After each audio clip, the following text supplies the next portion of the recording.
Assalamualaikum warahmatullahi wabarakatuh. Selamat pagi, selamat siang, selamat sore, dan selamat malam. Perkenalkan, saya Ilham Rizky Fauzi dengan nomor induk mahasiswa 21-477-229-PA-2064 dari Prodi Statistika. Pada kesempatan kali ini, saya akan menjelaskan mengenai analisis kondisi kualitas sumber daya manusia sebagai pilar utama yang menyokong mimpi Indonesia menuju Indonesia Emas 2045. Topik kali ini adalah mengenai Indeks Pembangunan Manusia atau IPM dari 34 provinsi di Indonesia dalam kaitannya untuk pembangunan nasional dari bidang statistika. Latar belakang. Indeks Pembangunan Manusia atau IPM adalah angka yang mewakili bagaimana penduduk dapat mengakses hasil dari pembangunan untuk memperoleh pendapatan, kesehatan, pendidikan, dan juga sebagainya. Terdapat 3 dimensi yang membentuk Indeks Pembangunan Manusia. Ketiga dimensi itu adalah umur panjang dan hidup sehat, pengetahuan, dan standar hidup layak. Ketiga dimensi tersebut kemudian dipertajam menjadi kriteria-kriteria seperti persentase kemiskinan, angka partisipasi kasar untuk jenjang pendidikan wajib, angka melek huruf, angka partisipasi murni untuk jenjang pendidikan wajib, angka melek teknologi, hingga pengeluaran per kapita.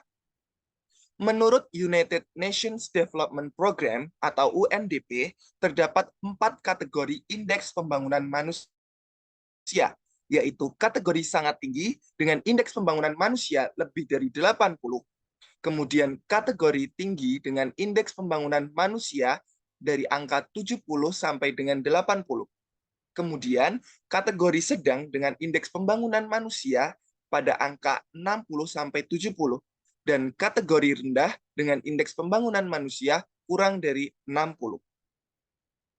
Badan Pusat Statistik atau BPS menjelaskan terkait dengan manfaat dari Indeks Pembangunan Manusia. Terdapat 3 manfaat dari Indeks Pembangunan Manusia yang telah disepakati. Yang pertama, Indeks Pembangunan Manusia sebagai indikator penting untuk mengukur keberhasilan dalam upaya membangun kualitas hidup manusia atau penduduknya. Kedua, Indeks Pembangunan Manusia dapat menentukan peringkat atau tingkat pembangunan suatu wilayah atau negara. Ketiga, bagi Indonesia sendiri, Indeks Pembangunan Manusia adalah suatu strategi data yang dapat digunakan untuk mengukur kinerja dari pemerintah dan menjadi salah satu alokasi pengeluaran dana alokasi umum atau DAU.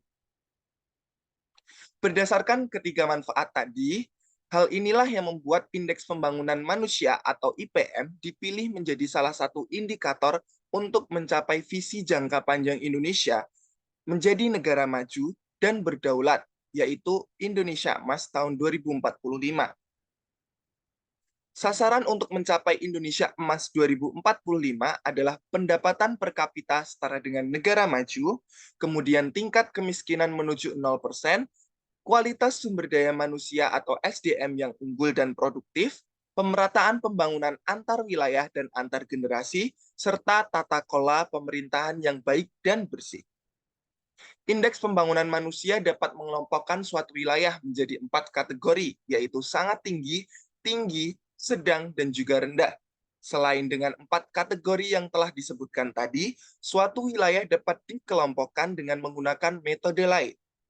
Pada analisis kali ini akan dilihat bagaimana jika dilakukan pengelompokan indeks pembangunan manusia pada 34 provinsi di Indonesia berdasarkan metode clustering dengan menggunakan algoritma Cummins. Dengan dilakukannya clustering ini, akan dicari provinsi mana saja di Indonesia yang sudah memiliki kualitas manusia yang bagus, sedang, dan juga terbelakang. Serta apakah dari hasil penelitian ini akan berpengaruh pada peningkatan sumber daya manusia untuk mencapai visi Indonesia Emas 2045. Hal ini yang membuat peneliti tertarik ingin melihat bagaimana pengaruh indeks pembangunan manusia terhadap visi Indonesia Emas 2045. Selanjutnya adalah rumusan masalah. Berdasarkan latar belakang yang telah saya sebutkan, maka dapat diketahui rumusan masalah sebagai berikut. Yang pertama, bagaimana mengelompokkan provinsi di Indonesia berdasarkan indeks pembangunan manusia menggunakan metode clustering dengan algoritma K-means. Yang kedua, apa saja hasil pengelompokan provinsi berdasarkan indeks pembangunan manusia dan bagaimana karakteristik dari masing-masing kelompoknya. Yang ketiga, apa implikasi dari hasil penelitian ini terhadap upaya peningkatan kualitas sumber daya manusia untuk mencapai visi Indonesia Emas 2045? Tujuan dari penelitian ini adalah sebagai berikut. Yang pertama, menganalisis atau mengelompokkan provinsi di Indonesia berdasarkan indeks pembangunan manusia menggunakan metode clustering dengan algoritma K-means. Yang kedua, menentukan karakteristik dari masing-masing kelompok provinsi yang dihasilkan dari pengelompokan berdasarkan indeks pembangunan manusia.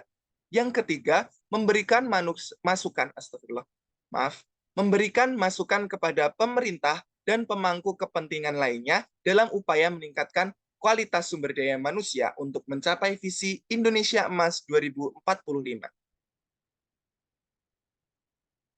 Manfaat dari penelitian ini adalah sebagai berikut.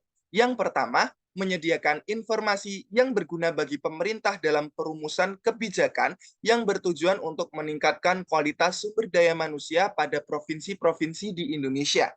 Yang kedua, meningkatkan pemahaman dan kesadaran kepada masyarakat tentang pentingnya pengembangan kualitas sumber daya manusia dalam mencapai Indonesia Emas 2045. Dan yang ketiga, memperkuat upaya pemerintah dalam mencapai tujuan pembangunan berkelanjutan, termasuk pemerataan pembangunan antar wilayah dan antar generasi melalui peningkatan kualitas sumber daya manusia di seluruh wilayah Indonesia. Metode dan juga hasil yang didapatkan adalah sebagai berikut. Dalam penelitian kali ini, data yang digunakan adalah data Indeks Pembangunan Manusia atau IPM pada tahun 2022 yang didapatkan dari website resmi Badan Pusat Statistik atau BPS.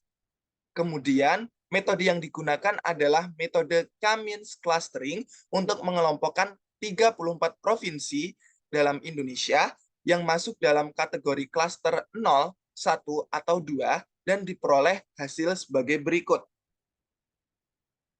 Berdasarkan data Indeks Pembangunan Manusia dan kriteria-kriteria kualitas sumber daya manusia yang ada pada 34 provinsi di Indonesia pada tahun 2022, menggunakan K-means clustering diperoleh 3 klaster, yaitu sebagai berikut. Yang pertama, klaster 0. Klaster ini berisi provinsi yang cukup terbelakang dan sangat memerlukan perhatian lebih meski hanya sekedar untuk mencapai pemerataan. Diperlukan fokus dan perhatian khusus terhadap masalah kemiskinan dan kesadaran pendidikan. Dalam klaster ini terdapat 5 provinsi di Indonesia yang masuk, yaitu Kepulauan Bangka Belitung, Kalimantan Barat, Kalimantan Selatan, Gorontalo, dan juga Papua. Kemudian yang kedua ada klaster 1. Pada klaster ini menjadi harapan besar bagi bangsa Indonesia, karena klaster ini berisi provinsi-provinsi dengan kualitas sumber daya manusia yang tergolong bagus dan perlu dipertahankan dan juga dimaksimalkan. Terlebih lagi, di dalam klaster ini terdapat 15 provinsi yang masuk, yaitu Aceh, Sumatera Barat, Riau, Kepulauan Riau, DKI Jakarta, Jawa Barat, Jawa Tengah, Daerah Istimewa Yogyakarta, Jawa Timur, Banten, Bali, Kalimantan Timur, Kalimantan Utara, Sulawesi Utara, dan Sulawesi Tengah. Kemudian yang selanjutnya ada klaster 2. Klaster ini berisi provinsi dengan kualitas sumber daya manusia berada pada tingkat menengah atau wajar. Meski begitu, peningkatan motivasi masyarakat, khususnya di bidang teknologi, masih sangat diperlukan. Dalam klaster ini, terdapat 14 provinsi di Indonesia, yaitu Sumatera Utara, Jambi, Sumatera Selatan, Bengkulu, Lampung, Nusa Tenggara Barat, Nusa Tenggara Timur, Kalimantan Tengah, Sulawesi Selatan, Sulawesi Tenggara, Sulawesi Barat, Maluku, Maluku Utara, dan Papua Barat. Dari hasil klaster tadi, kita akan mengetahui pengelompokan-pengelompokan dan provinsi-provinsi mana saja yang memerlukan perhatian khusus dan juga peningkatan-peningkatan guna untuk melakukan efektivitas untuk pembangunan nasional di Indonesia. Dalam klaster 0, disebutkan bahwa provinsi-provinsi yang tergabung di dalamnya masih sangat terbelakang dan perlu adanya pemerataan-pemerataan pembangunan yang ada di Indonesia. Dan juga untuk beberapa provinsi yang tergabung dalam klaster 2 perlu adanya upaya peningkatan kesadaran manusia atau mungkin yang disebut dengan indeks pembangunan manusia dalam hal mendukung pembangunan nasional di Indonesia. Kemudian untuk klaster yang pertama, yaitu klaster dengan indeks pembangunan yang tergolong bagus dan tinggi, perlu dipertahankan dan juga dimaksimalkan kembali sumber daya manusia yang ada di dalamnya untuk mencapai pembangunan nasional Indonesia yang sejahtera ke depannya. Dan juga untuk mencapai visi dari Indonesia Maju 2045. Maaf, maksud saya Indonesia Emas 2045. Demikian yang dapat saya sampaikan. Itulah kesimpulan dan juga hasil metode yang saya lakukan terkait dengan penelitian ini. Penelitian ini saya lakukan pada tahun 2023 untuk pemenuhan kebutuhan tugas akhir dari mata kuliah data mining di semester 4 lalu. Demikian yang saya sampaikan. Apabila terdapat kekurangan dalam perkataan saya mohon maaf yang sebesar-besarnya.